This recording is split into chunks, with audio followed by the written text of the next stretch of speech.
Ladies and gentlemen, good day and welcome to the Q2 FY23 earnings conference call of IDFC First Bank, hosted by ICICI Securities. As a reminder, all participant lines will be in the listen-only mode, and there will be an opportunity for you to ask questions after the presentation concludes. Should you need assistance during the conference call, please signal an operator by pressing star, then 0 on your touchtone phone. Please note that this conference is being recorded. I now hand the conference over to Mr. Concall from ICICI Securities. Thank you, and over to you, sir.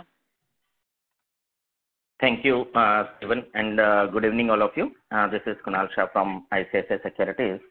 We have with us today Mr. V. Vaidyanathan, Managing Director and the CEO, Mr. Sudhanshu Jain, CFO and Head Corporate Center, and Mr. Saptarshi Bapri, Head Investor Relations from IDFC First Bank to discuss their Q2 and H1 FY23 earnings. So at the onset, congratulations, good set of numbers, and wish the entire management team as well as the participants on the call a very happy Diwali. Over to you, sir. To all of you tuning in today to talk to us, thank you very much. Wish you all a very, very happy Diwali to every one of you. Now, we have I got some 5 or 6 quick comments to keep it brief, and then Sudhanshu will take you through the details. And then we'll hopefully have more time for Q&A. Now, from our point of view, basically, we are seeing that the credit growth is quite strong. I'd say stable and strong because we are now at 25% loan growth. If you remember, for 3 years at a stretch, we held the discipline of not growing the loan book because we were not strong on the liability side. But now, with a 51% or 50% CASA, we are feeling very strong from the inside on the deposit side. So therefore, now we are in a position to start growing the loan book. The important thing is that we are growing the loan book along with growth of deposits. So, for example, last quarter we grew our loan book, YOY growth on deposit. The loan book was 25%, but we also grew the deposits by 37%. So now we know we are entirely funded through deposits, through incremental deposits on a strong basis, and therefore it provides us a solidity and also gives us the confidence that we will be able to sustain the CASA of 51% or 50%. That's very important because we need CASA for 2 reasons. One is we need CASA for normal growth, which we feel that about 20-25% of loan book growth should go on for a while. We need deposits for that. But in our peculiar case, we also need deposits to pay off that legacy bonds and borrowings, etc., which we need to pay. And that's about like 5,000-6,000 crores a year. So we need for that also. But the good news is that we are able to raise enough deposits to pay off both the past liabilities and also fund our growth. So that's coming comfortably. Now, the second part of the point is to notice that the credit quality. Now, on the credit quality front, I'm actually happy to tell you that all the input parameters, we call input parameters as underwriting quality is an input parameter. And underwriting quality, frankly, we were always good for 10 years now. Our gross NPA has been 2% and net NPA is 1%. So 10 years is a long time to establish a model. But the underwriting method, meaning the score, it's not just the output of 2 and 1. It is the score that is of credit score of customers and onboarding continues to be 84 or 85% of the customer base have credit score above 700. So that tells you that our customer profile is good and stable for a long time now. Now, this time we have also given some additional data in our presentations about underwriting method or LTV, our average ticket sizes, location, etc. A little more extra data is there. Now, the other input criteria that we see is how much are new to credit customers. That number is also trending downwards. We don't want it to trend too much downward because after all, it's a specialty and we've grown that business for 10 years now. But still, it's still very much low, I would say. Then the thing that about the number of checks that return on presentation, that is really at an all-time low. What we track is the number of checks that return after presentation. In the first month after booking. So supposing you booked a loan in January, and the checks are due for presentation, first EMI is due for presentation in February, then we just say in February how many checks are returning. And that number is really at an all-time low. And if it's low, means that the quality of incremental underwriting is very good, in fact, better than before. So these are our input parameters. Frankly, all these input parameters, with no exception, are all showing that we're doing well, which means that if you ask us to take a guess at the credit quality 1 year from now, 2 years from now, I would say it will only be better from today. So because of the reason I told you of input parameters. The third thing is about is also the SMA.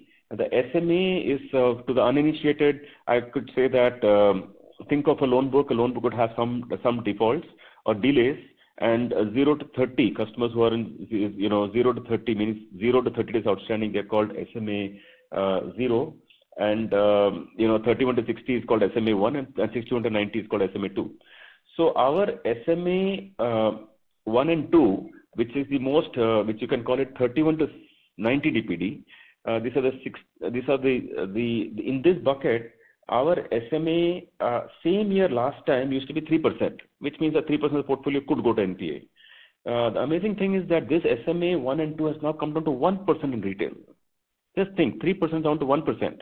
So which means that if there's not much portfolio left in that bucket only, we're not expecting much NPA formation going forward. So this also represents or talks to the quality that we are building. Now, so all in all, if you ask me, I'm feeling very comfortable or very happy with the quality we're building in the book. We can boldly guide to a low NPA and low SMA and all that in the future. Now, last thing is about our this one. So this year, this quarter, we had if many of you recollect, we had a lot of security receipts that we had, which we had from the bank, because these were infrastructure loans sold to ARCs prior to the merger. Now, the good news is that this quarter we sold some SR, and we got a happy outcome, I should say. Many of you would fear whether we'll take a hit and all that stuff. And happy outcome meaning we actually got we had taken a provision of 200 crores for those SRs. Now 200 crores got released because they're actually sold well at a good price. So that 200 crores, suddenly you think of it like a bit of a unexpected money or a found money. Now, what do we do with that money? So we thought that we will use that to improve the provisioning coverage ratio of the bank. So we used it largely towards, so our retail PCR has now gone to 77.6% gross of technical write-off. The reason we take it a good benchmark is gross of technical write-off is that even the write-off customer base we are collecting from. So when you calculate provision coverage ratio as a percentage of gross of technical write-off, it will be appropriate because it's provisions divided by the gross NPA including write-off bucket, because you are going to collect from them as well. So that number is now touched to 77.6%, which is an all-time high. And you can think that 200 crores has broadly been used up for that purpose. So it's not come through the P&L in a way, but at least it strengthened the balance sheet to that extent. On the wholesale side, of course, the PCR is now very, very good. We don't worry much about it anymore. It's like upward of 95% onwards, or 97%. The infra is the only one that we had a bit of an issue, but frankly, it's a rundown book. Today or tomorrow, it'll go away. So the last thing is on profitability. I'd say that we are very, very strong on profitability. A very simple way to understand our profitability is that last year our loan book has grown by 25%, but the growth in our operating profit, core operating profit, pure NII plus fees minus OPEX, core, that is up by some 84%. So if book grows 24, but operating profit grows 80, I'd say it's a bit of it's a little on the higher side. I would not expect that every quarter we'll get such kind of a high number, but certainly we feel that overall this year our operating profit should be upward of, at a year-to-year level, we should expect at least a 50% increase in operating profit over last year, but quarter-on-quarter it is even healthier than that, so you get the drift there. So that's on profitability. So basically, in all, I'd say that all our indicators are moving very well. We're very happy about how the numbers are going, and hopefully you'll also be more comfortable with us now, because for the first 2 or 3 years we gave you this bad news or that bad news. So this wholesale or that, or early profitability, whatever. But now I feel that most of those clouds are behind us, and we're feeling pretty okay, pretty good about the future. Now, in a sense, I'd say that, as I sign off, I'd say that we're building a really high-quality bank. Our products are very customer-friendly products, and anybody experiencing us is usually very happy. I personally just happen to, meet or bump into many customers whom we know are customers of the bank, and most people have really happy things to say about our service and all that. We're a very customer-oriented bank. Then our corporate governance levels are really very good. Balance sheet is very strong. ROE is catching up. So overall, I'd say that things are looking good. So that over to Sudhanshu if you have any specific numbers to share. Thank you, Vaidya. Good evening, everyone. I will call out few key numbers for the quarter. I will start with the balance sheet size, which is now at rupees 2.1 lakh crore and has grown by 23% on a YOY basis. The growth was largely driven on the asset side by the retail portfolio. The overall funded assets grew by 25% and 6% sequentially to reach rupees 1,45,000 crores. In the retail class, the home loan segment grew by 59% on a YOY basis. Rural loans increased by 34% on a YOY basis, and consumer loans increased by 36%. These are certain asset classes which I've called out, but we have given a detailed breakup on slide 41 of the presentation. Moving on the wholesale side, the non-infra corporate book that also grew by 20% YOY and by 4% on a Q-on-Q basis. The infrastructure book degrew further and is reduced by about 41% on a YOY basis and by 11% on a Q-on-Q basis and is now sub 6,000 crores. It now merely forms 4.1% of the total funded assets as compared to 22% at the time of merger. So there has been a significant downward move here. Moving to the liabilities front very quickly, the customer deposits has grown by 36% on a YOY basis. The CASA deposit growth was very healthy. It grew by 37% on a YOY basis to rupees 63,305 crores. The CASA ratio was again very strong at 51.28% as on September 30th. Average CASA deposits also grew by 13% on a Q-on-Q basis and 32% on a YOY basis. Even on the term deposit front, the growth was strong at 35%. So overall, the customer deposit growth came in very strong during the current quarter. The bank continues to maintain excess liquidity. Of course, we would want to calibrate some in due course, but for the quarter, it stood at about 131%. This is well above the regulatory requirement. The branch count now stands at 670 branches. The bank added 19 branches in the current quarter.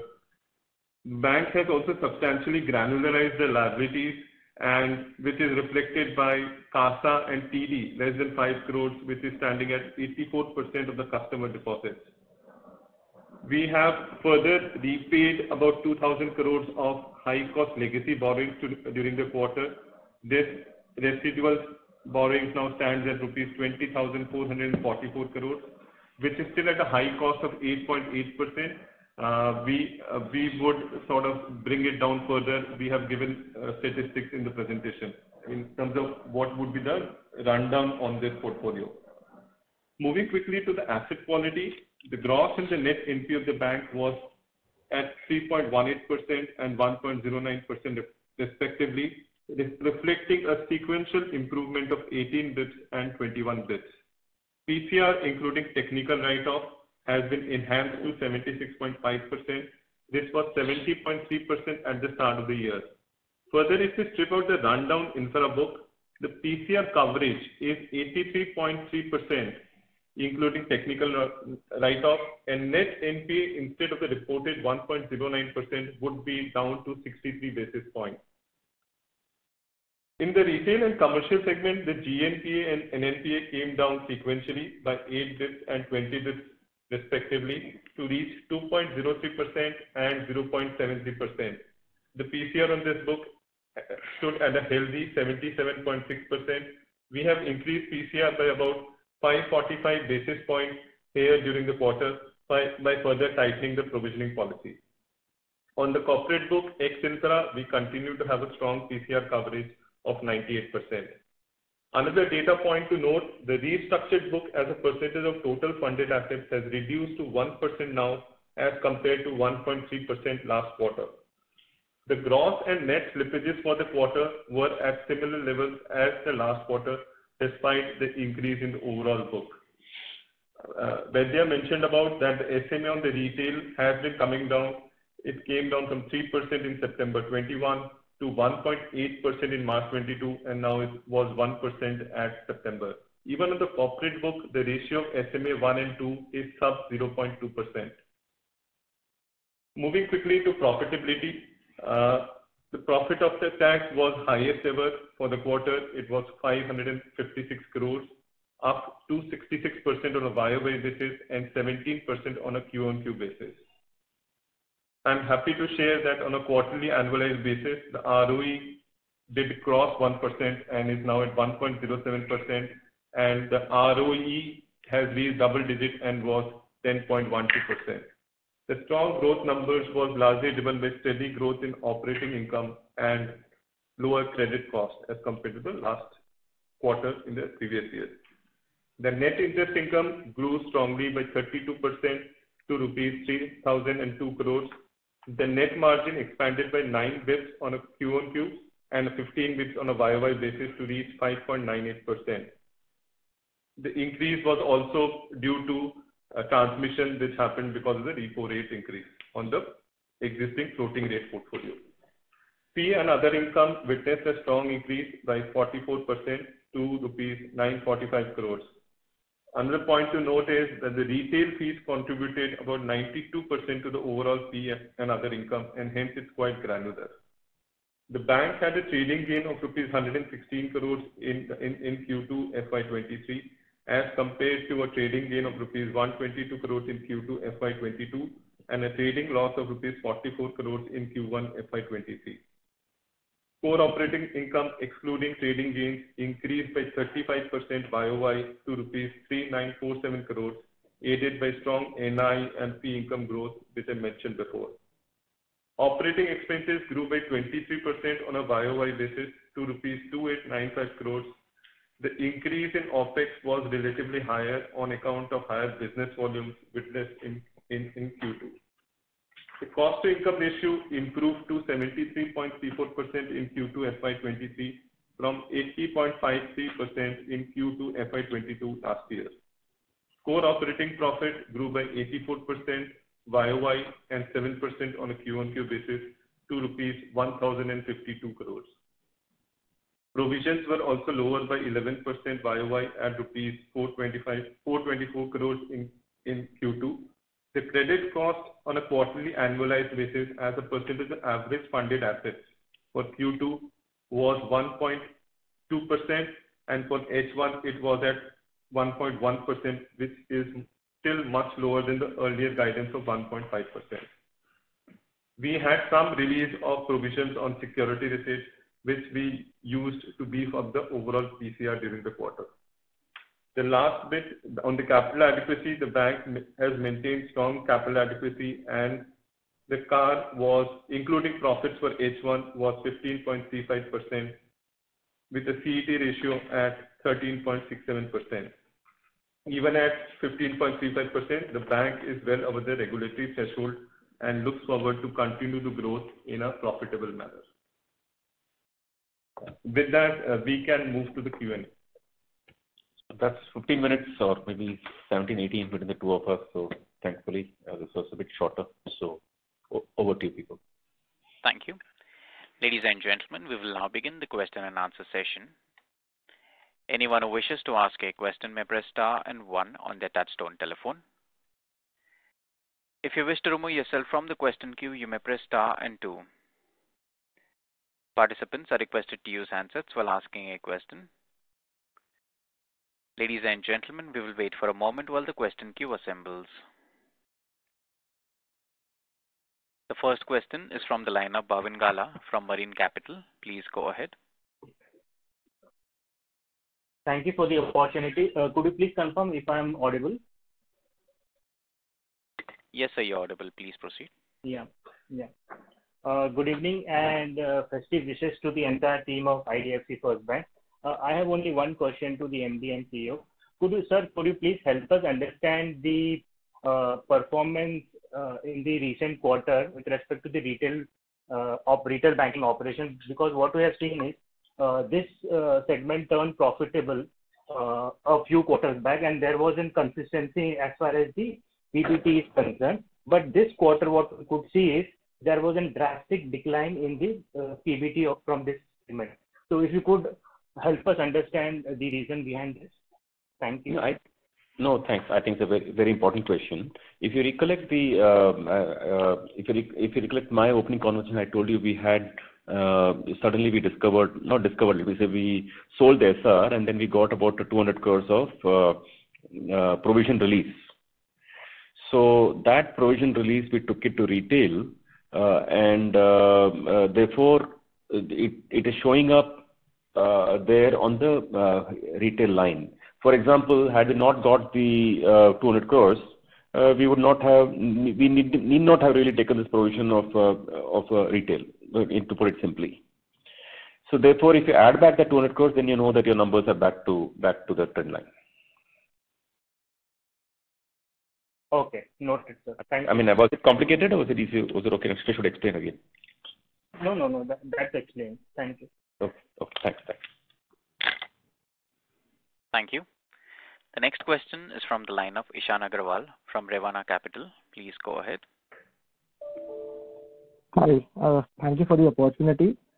First of all, wish everyone on the call a very happy Diwali. You can take the phone off speaker, please. Your audio is a bit muffled. Yeah. Hello. Yes. Yeah. First of all, wish everyone a very happy Diwali on the call.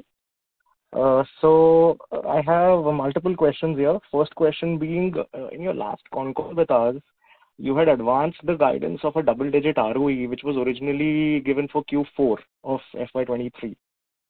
However, if I look at the core numbers for this quarter, excluding treasury gains and do a like-to-like comparison with Q1, the PBT excluding trading income is lower in Q2 at 644 crores versus 678 crores in Q1. And hence, ROE and ROA excluding trading gains is lower in Q2.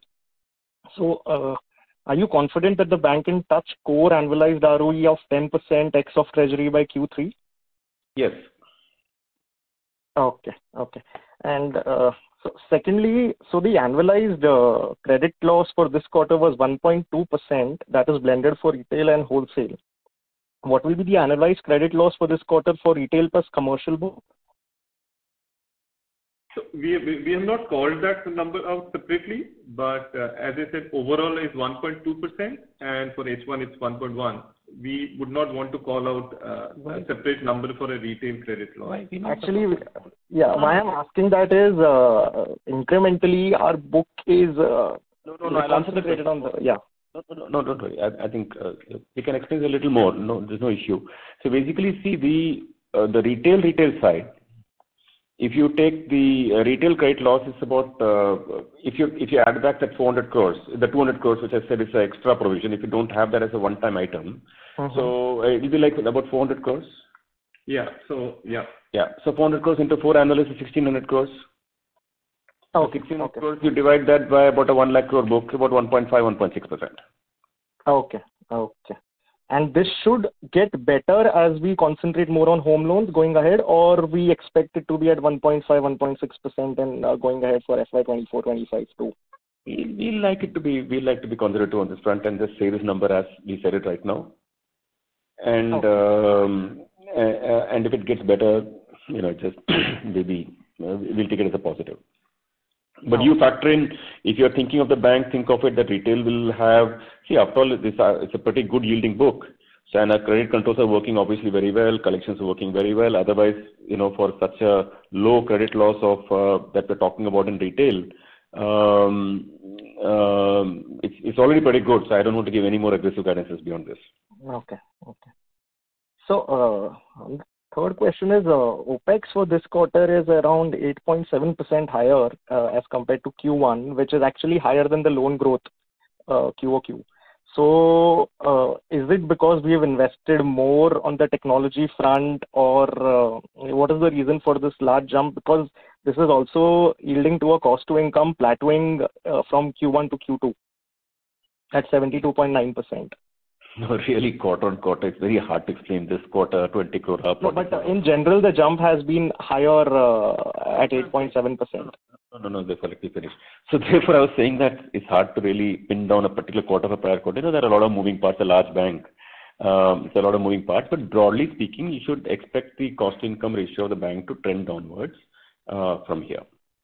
If you take a YOY, all these inter-quarter movements, a little bit up and down, gets evened out. So if you take a YOY basis, or a YOY meaning when you compare year of 23 versus year of 22 or year of 24, if you see it sequential, things will keep coming down from here on. Okay. So I have a few questions related to the bank and not the quarter. So the first one being, so when Capital First was founded, I would say that we were quite ahead of the curve in terms of developing an algorithmic lending model based on multiple parameters, demographics, marital status, gender, geographical location, to state a few, and hence we enjoyed a certain niche in that segment. Now that information related to a borrower is more easily available to a larger number of lenders thanks to aggregators, fintech startups like Cred, payment apps which capture cash flow data, and also a much larger penetration of credit bureaus, and also given the fact that now 90% of our borrowers have a credit history, has the significance of that lending model reduced for the bank? Yeah, actually, it's a very good question. See, as you know, India is just not served. Simple. I mean, underserved would be a understatement. So, whether we play in this game or some 20 other players play in this game, this is a large story. And therefore, this benefit, this advantage we have is not going to go away, because we'll still grow. After all, we are guiding for growth of only 25%, so it's easy. Number two is that our ability to use the data, our own ability, forget what others do or don't. I'm sure others can also do a good job on these things, but our own ability to use this data is continuously getting better. So in a large underserved market, we should bother about how well we do and how well we can control our credit quality and so on. So our ability to use the data is only improving every year on year only improving. And for example, our algorithms are getting much more refined. Remember one thing, that our algorithm is a 10-year-old algorithm. That is, I mean, not 10-year-old algorithm. It's been continuously refined since 10 years. It's maturing, yes. Maturing, that's the right word, yeah. So it's like, it's getting, let me say, more and more precise. And the quality of that algorithm is getting better and better with every passing, let me say, year. Forget year, it's getting better every single quarter. It's getting better and better. So therefore, we feel we are very, very far ahead in this game because we have gone through a R&D ourselves. It's not something that we acquired here and there. It's like we built this company from grassroots of a 94 crore rupee loan book 10 years ago. So we know every single moving part of this machine. So I think we're getting better, and we will be pretty good on this front. So I would say that right now it's helping you on the credit quality front and not as much on the yield front, because we are also concentrating on better yield customers.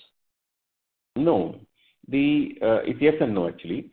Because if you notice, one very definite advantage we have as a bank, we may be new, we may not be as profitable as others, we may have other issues.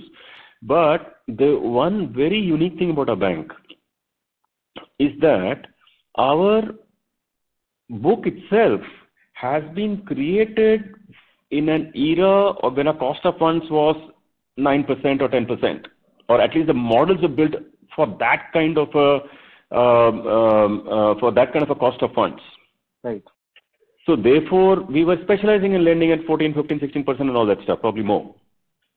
And at very good credit quality. You know the numbers, I don't repeat them. So therefore, now suddenly over the last 3 years, cost of funds have come down. So therefore, but our capabilities have not gone. Capabilities are still as strong. So therefore, we feel that this is a very distinct advantage. So if you see the mix of the book, our mix of the book would have would probably be better yielding. That doesn't mean we're taking more riskier loans. It just means that we're more specialized. Right. Okay. Okay. So, okay, understood. Now, you've always been maintaining. Hello. So sorry to interrupt, but maybe request you to rejoin the queue, please. As there are... Just last question, if I can chip in.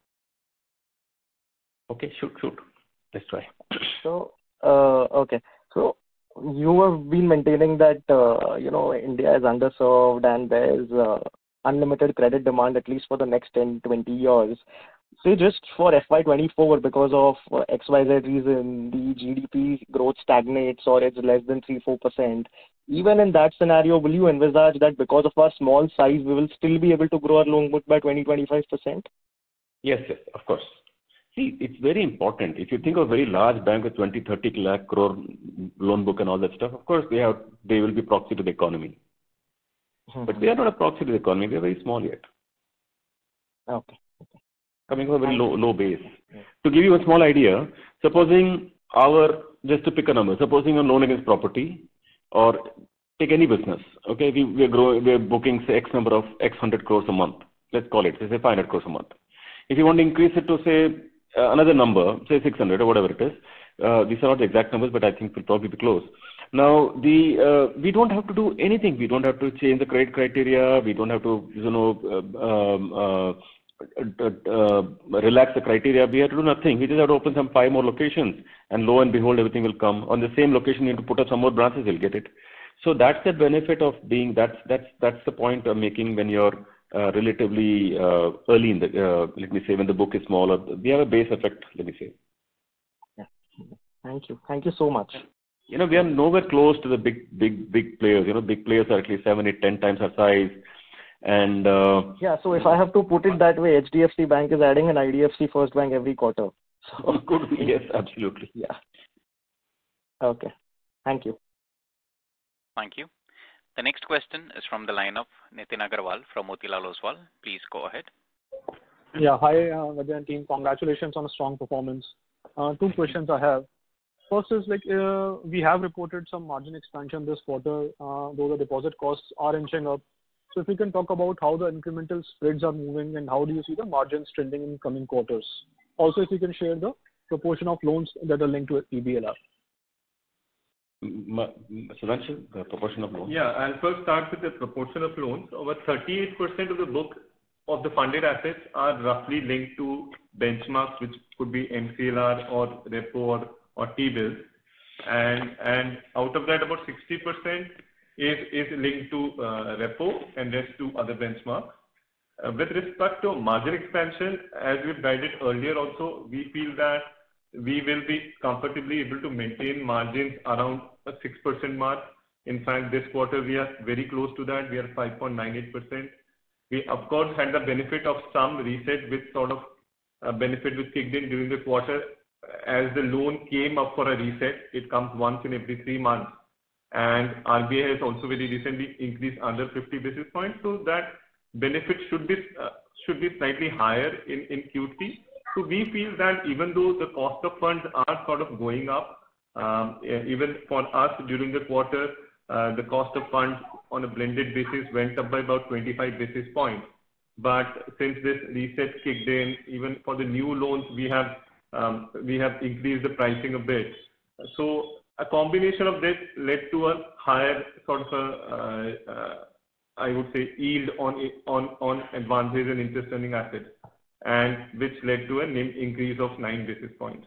So we feel that both these things would sort of work in tandem, and in fact we could be a beneficiary even going forward, right, as sort of the rate cycle plays out. But give or take, like this 5.8, 5.9, 6, in that zone you should expect of us. Right. Sure. And the other question is on the consumer loan portfolio. While this portfolio has been growing like every quarter and the YOY growth now is 35, but this quarter the portfolio held essentially flat.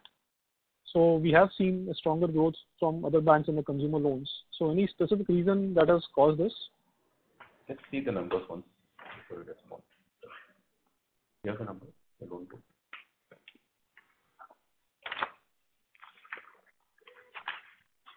Just 10 seconds.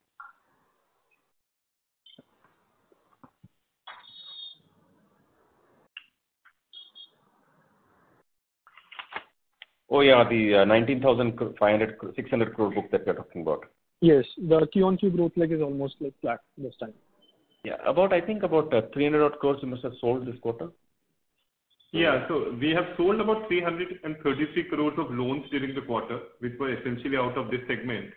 Plus Q1 also was related also a strong quarter, right? Because I'm saying of the summer, consumer durable sales were also equally strong and so on. So hence these numbers are the way it is. But overall, YOY they are quite strong. Right. So basically, therefore the retail book, this piece will remain one of the key growth drivers because LAP we have been going relatively slower, but consumer loan will continue to maintain this sort of traction. No, not only consumer, all our lines will grow. I mean, frankly, we don't look at home loan. Our home loan book is something like 15 or 16,000 crores. If you think of large banks, they're probably 4 or 5 lakh crore, maybe even 6 lakh crores. So can you even compare? So for us to grow a 16,000 crore by 40, 45%, 50%, whatever, should not be no issue at all. Think of loan against property that can grow. Think of vehicle financing, etc. So see, one of the speakers earlier spoke about the base effect. So let me say we are a relatively small player, I'd say, when you compare the big 4 or 5 banks in the country. So we'll keep growing. Okay, sure. Got it. Thanks so much, Vaidya, and wish you all the best. Thanks a lot. Thank you. The next question is from the line of Lalit Deo from Equirus Securities. Please go ahead. Good evening, sir. Thank you for the opportunity. Congratulations on a good set of numbers. So, sir, I had just 2 questions. So, firstly, on the borrowing side, so, sir, within the borrowings, our refinance portion has increased to about 35%, if we include the market borrowings. So, just wanted to understand, what is the broad range of interest which we are paying on these refinance borrowings? And also, could you tell us about the average tenor of these borrowings? No, we don't do much borrowings anymore in the sense that I think you might be talking about market borrowings. These are treasury market borrowings. They are not the big item. But Sudhanshu will say something? Yeah, so I'll answer that. So we keep evaluating various funding options, right, in terms of term deposit, refinance, and other market borrowing. Right, we see essentially what is the prevailing rate, what is the average tenor of a funding which could sort of come in. So we have done some additional refinance borrowings during the quarter because one, they were of a longer tenor and the rates which were available were relatively better. So this quarter rates were better. If we had to compare with few other funding options which were available. But the other, there is an item called other borrowings. See, if you go through the list, there's something called legacy long-term borrowings. Yes. Infra bonds. Sorry, legacy long-term bonds. Then there's infra bonds. These 2 items are continuously coming down. So of course, refinance, Sudhanshu just explained. Then this item called other borrowings. This could be, general routine stuff. Sure, sir. And sir, again, in the fee income part, so we have been going strong in our credit card business, but on a quarterly basis, the fees from the credit card and the toll business has declined on a quarterly basis. So now with the festive season, and we believe that there was the spends would have been strong. So what could be the reasons for the decline in the credit card fees during the quarter? No, so that essentially is a decline which has happened on the toll business. So there has been some changes which has been done in the MDR, right, especially on the issuing side. And this is a notification which sort of came in this quarter and was effective April 1 of 22, and hence that sort of readjustment happened through that line item. And on the credit card, the fee has gone up on a sequential basis. So this was essentially largely because of the toll business. But broadly, I should say all our fee businesses are doing very, very, very well. Whether it's cash management or toll or wealth or credit cards, every product is turning out to be a big success in the market. So nothing to worry. Sure, sir. And sir, in the home loans portfolio, so we have given some extra details on this portfolio. So just wanted to know if you can share the share the portion of the salaried customers in the home loan portfolio, and how has it changed over the last couple of years? I don't have the number offhand, but I'd probably, if I were to ask, take a guess, it'd probably be about 55-60% would probably be salaried. But maybe next time we'll be better prepared on this question. Sure, sir. Thank you, sir, and happy Diwali to everyone. Thank you. Wish you a happy Diwali as well. Thank you. The next question is from the line of Ashutosh Kumar Mishra from Ashika Stock Broking. Please go ahead. Congratulations, sir, for a very good set of numbers. My question is basically on the cost to income. So we are guiding a cost to income ratio of 55% by the end of FY25. So can you guide us on what are the levers on this front which will help us to take it from the current plus 70% to 5%? Okay. See, this cost to income, I'll give you some very specifics. It'll make it easy for you. Our cost to income for this quarter will probably be like 74%, 73 point something. Now, we have always said many times earlier, but we'll repeat it for context. We said there are 3 lines of businesses which are going to improve our cost to income going forward. And they are very precise, defined items. They will play out. Number 1 is paying off these legacy liabilities. We have, we'll contract them at 8.8, 8.9. We'll replace them at 5.5. There's a lot of money to be made there. That will give us about 150 on a quarterly basis. If you do the differential of 8.8 minus 5.5 and you multiply that by this 23,000 crores, you'll get a number of 150 crore. So you think of it, it will come to us, nothing to be done. Number 2 is that credit card business we told you about 70-75 crore. Earlier we used to say 75. Now our credit card loss a little less than that because scale is coming up. Let's call it a 75 crore number, round off.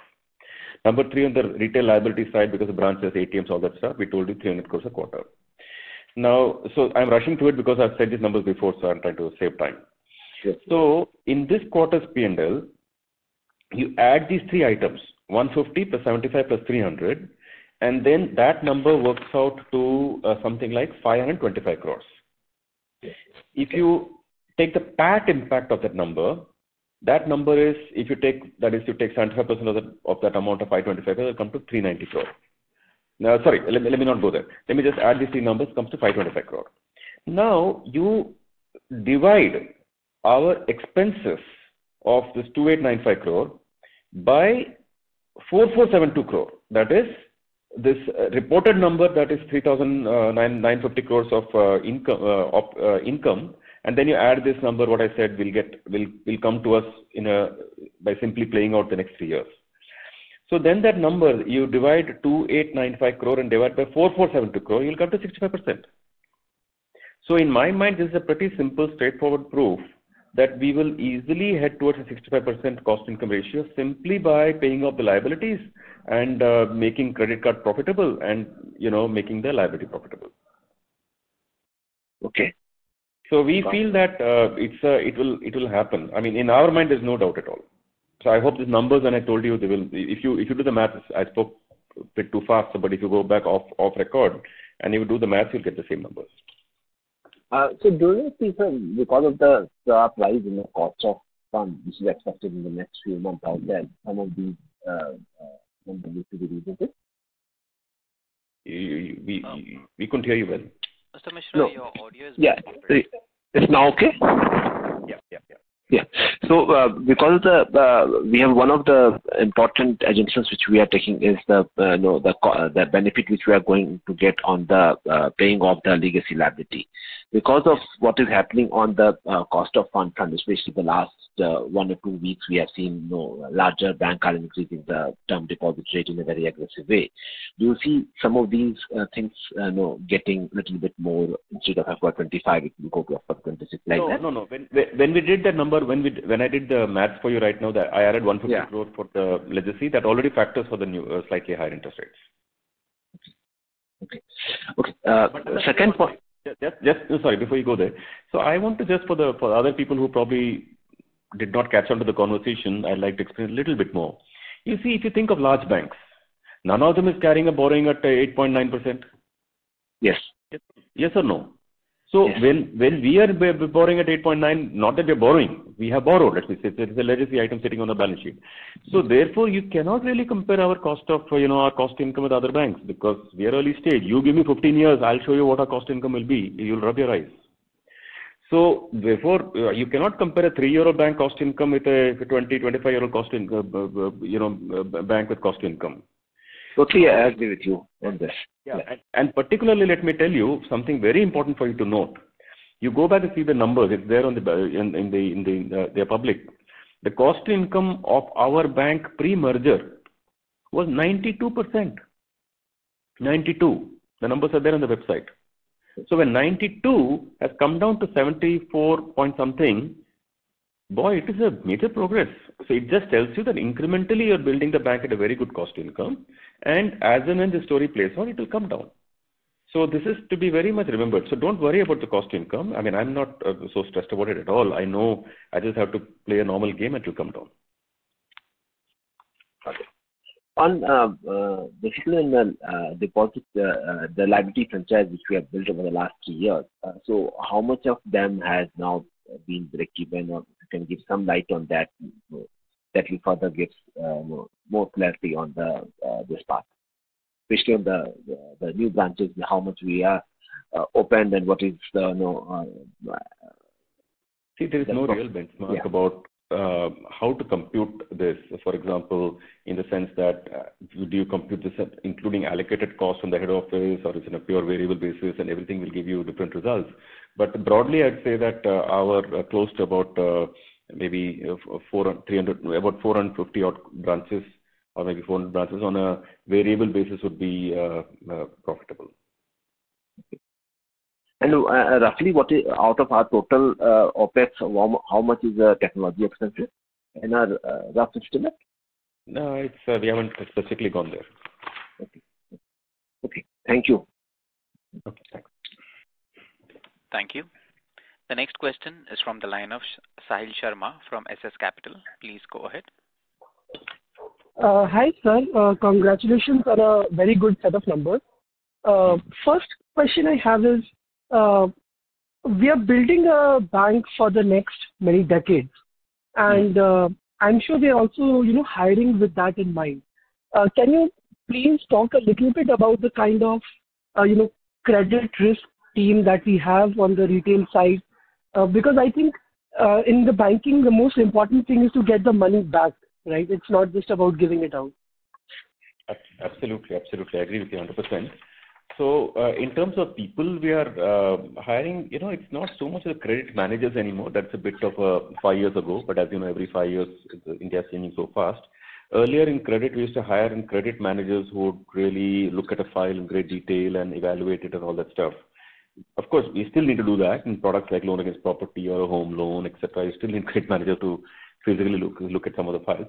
But incrementally, a lot of people or machines are doing all this work. So our focus, of course, is on developing really good high quality algorithms by using AI, ML, etc.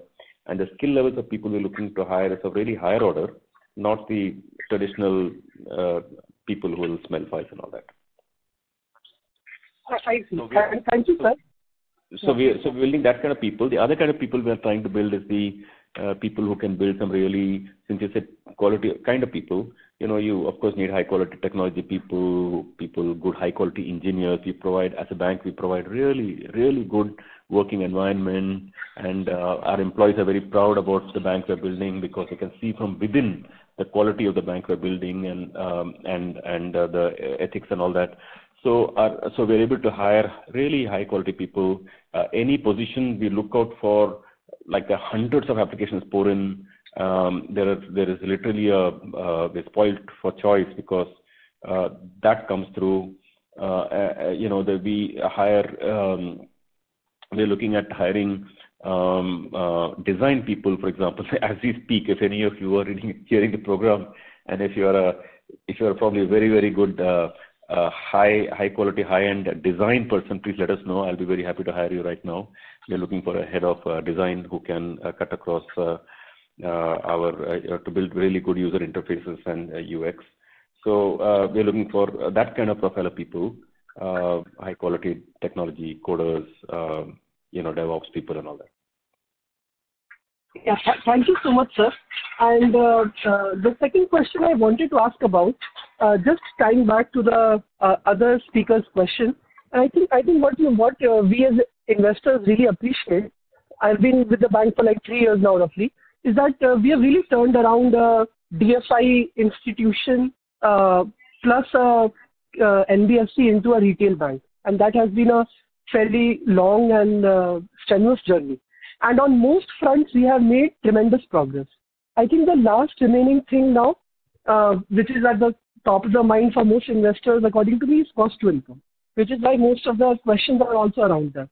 And so I think your answer is brilliant on the income side especially, which is that, how the income will expand. But I think one of the things which I think we would really appreciate as investors is if you can also share on the cost side, if there are is this the correct leverage for the cost, or for example, if we double our AUM, we probably shouldn't expect to double the operating expenses, right? For example, probably the branches won't double from here, the lease costs won't double from here, and things like that. So I think one thing which that would really help is if you can give some rough guidance for the cost to income, for FY23, FY24, based on your best understanding.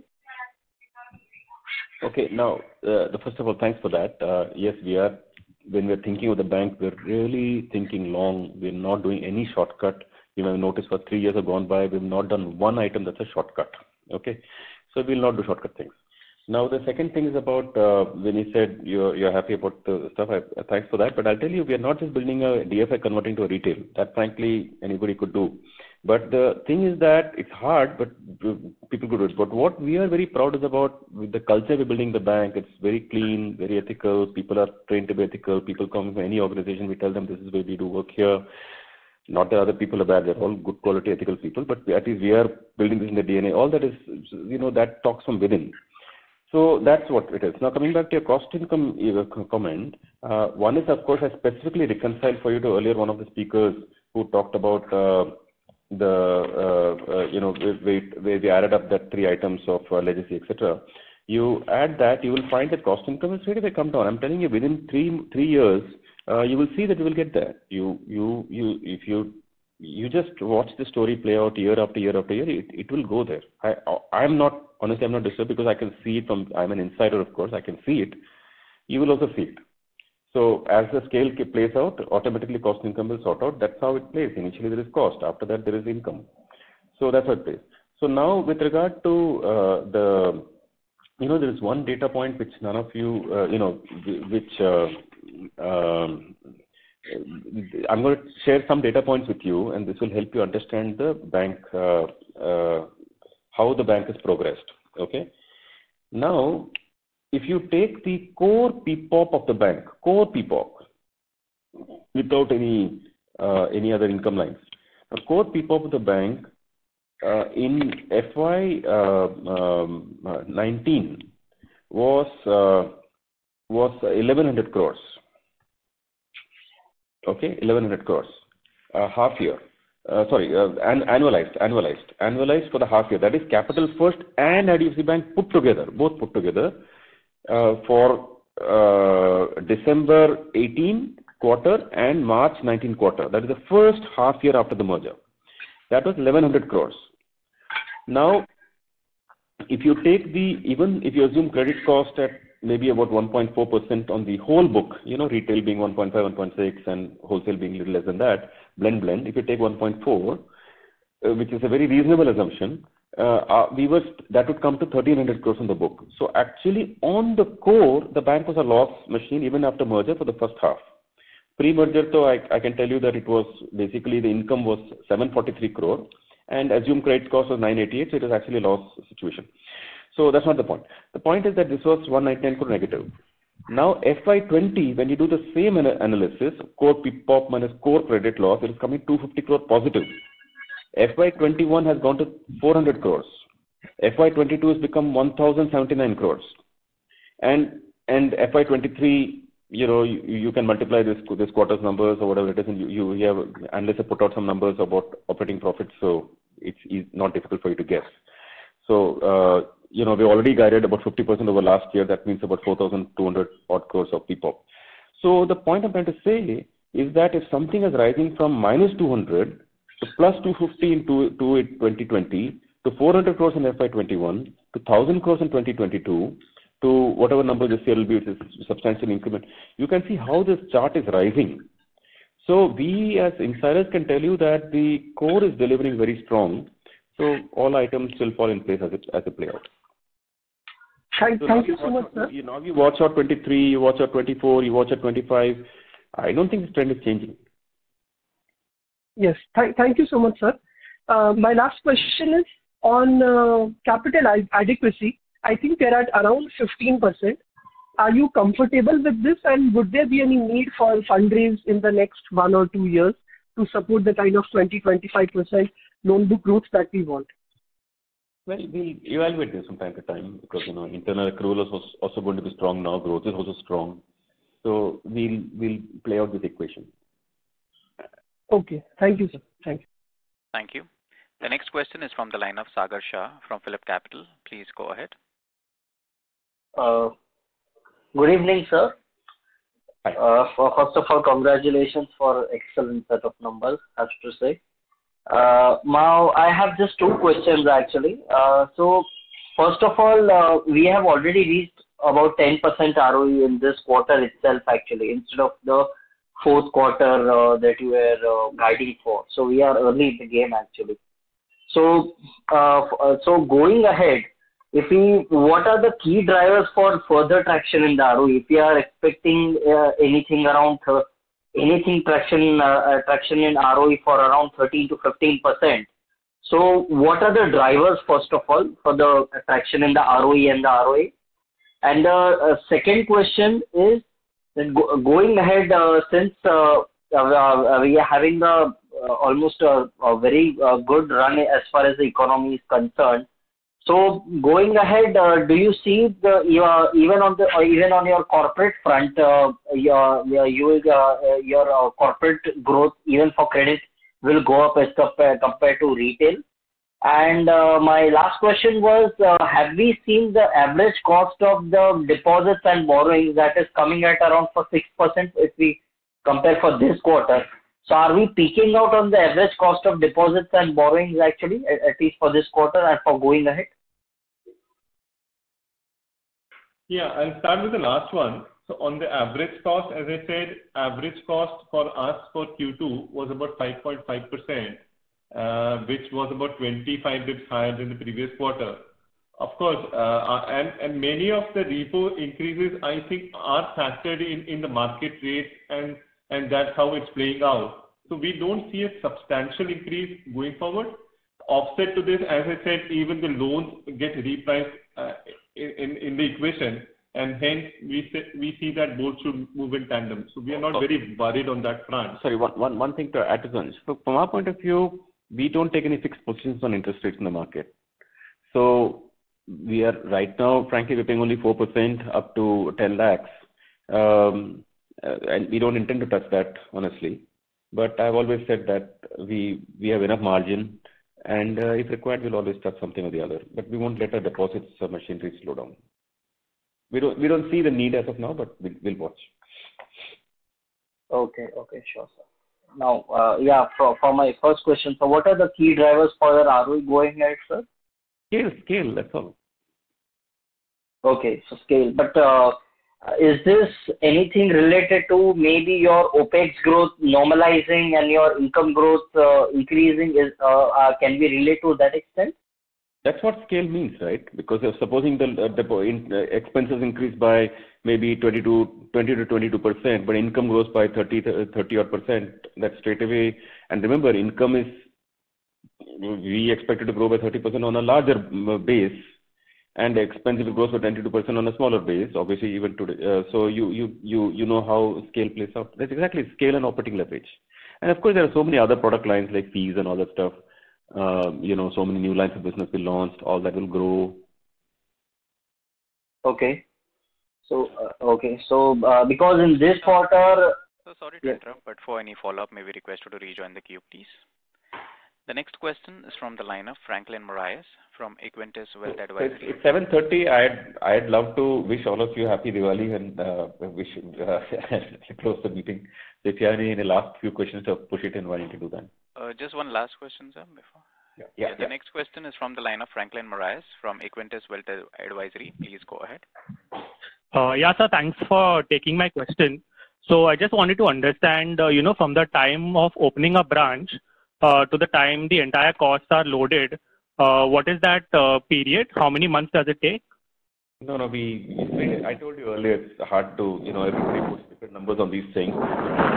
Because if you take it on the basis of pure variable cost, you'll get one answer. If you take a fully loaded cost, you'll get another answer.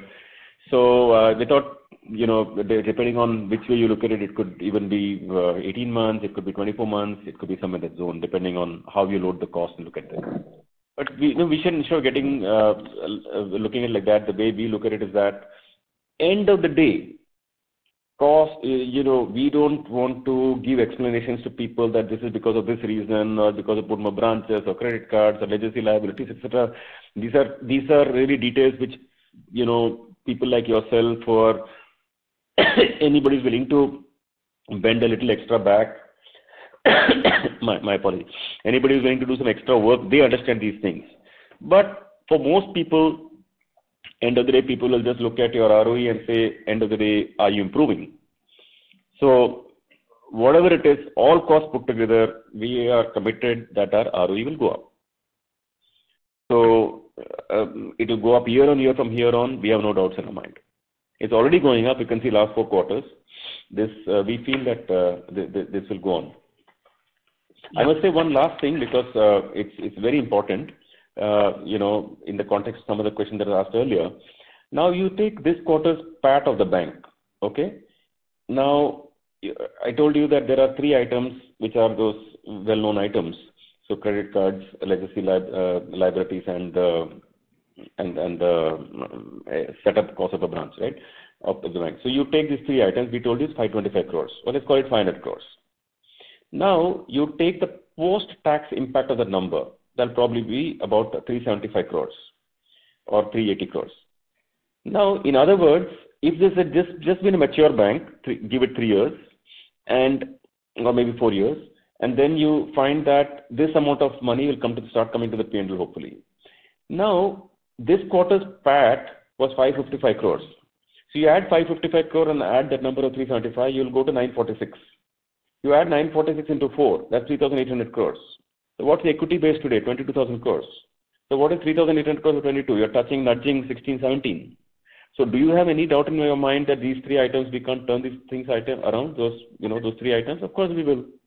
So in my mind, even if you do a simple plain math of just add these numbers and then, do it, bank is heading to a very healthy ROE. So for those of you who are willing to wait, give us the time, you will see the numbers and we have no doubt. Yeah, thanks a lot, sir, for the elaborate response and wish you a very happy Diwali. Yeah, thanks very much. Thanks. I wish you all a very, very happy Diwali. From our side, let me tell you that we are feeling quite comfortable. Yeah, thanks, Mr. Vaidyanathan and the entire senior management team of IDFC Bank for answering all the questions. And thanks all the participants for being there on the call. Wish you all a very happy Diwali. Thank you. Thank you, everyone. And wish you a very happy Diwali. So from Sudhanshu, Saptarishi, myself, and all of us at IDFC First Bank, we wish every one of you a very happy Diwali to all the people who are listening to the program today. Thanks a lot. Bye. Thank you. Ladies and gentlemen, on behalf of ICICI Securities, that concludes this conference. We thank you all for joining us, and you may now disconnect your